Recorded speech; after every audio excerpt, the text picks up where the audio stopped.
I learned the lesson of unexpected compassion when they discovered AIDS.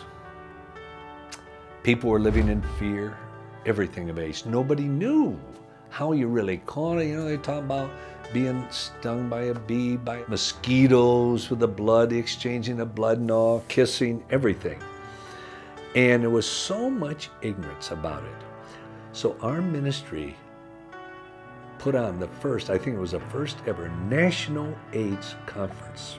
But what stuck in my mind and taught me a lesson, one of the men known nationally on it, he'd gotten AIDS through a blood transfusion. Well, of course, it was picked up nationwide because of all the fear, everything else. Well, he was a believer.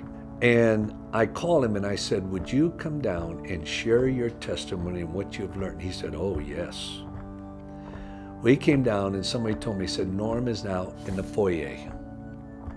So I went out there and I walked towards him. I threw my arms around him, said, Norm, thank you for coming, gave him a big kiss in the neck. And he started crying in front of everyone. Everyone just stopped. And I thought, did I do something wrong? What?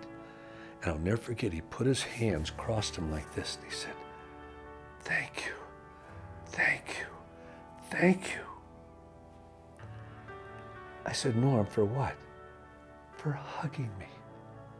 You don't know what that means. He said, everyone, as soon as they find out I have AIDS, they don't even know they're doing it. They take a step backwards. He said, Josh, it makes you feel so dirty. It just makes you just cringe and want to die. And he said, you didn't. You gave me a hug and just tear. Oh man, I started crying. And you know, God taught me the lesson that day of Christian compassion, even in the light of fear. Now, I can't say I was courageous in doing that because I didn't even think about it.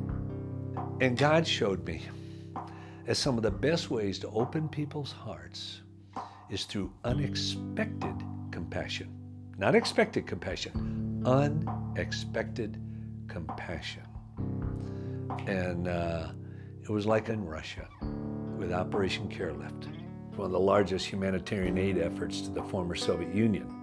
Huge containers, tons of food, clothing, all kinds of school supply, because they had nothing.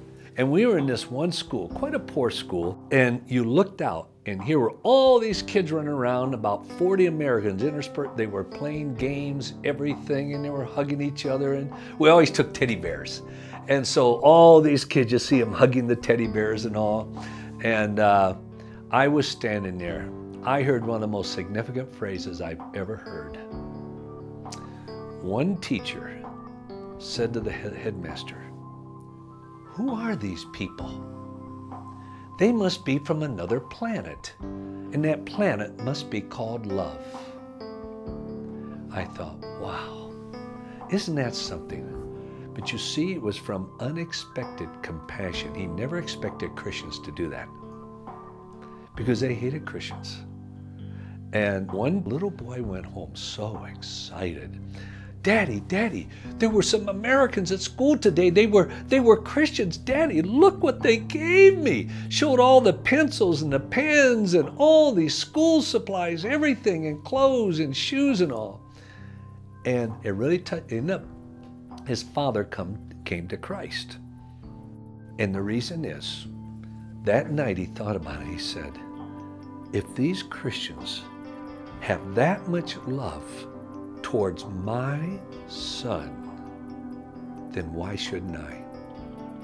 That's what opened the doors of their hearts and minds.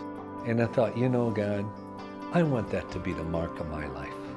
And when somebody looks at me and says, boy, he must be from outer space somewhere called love.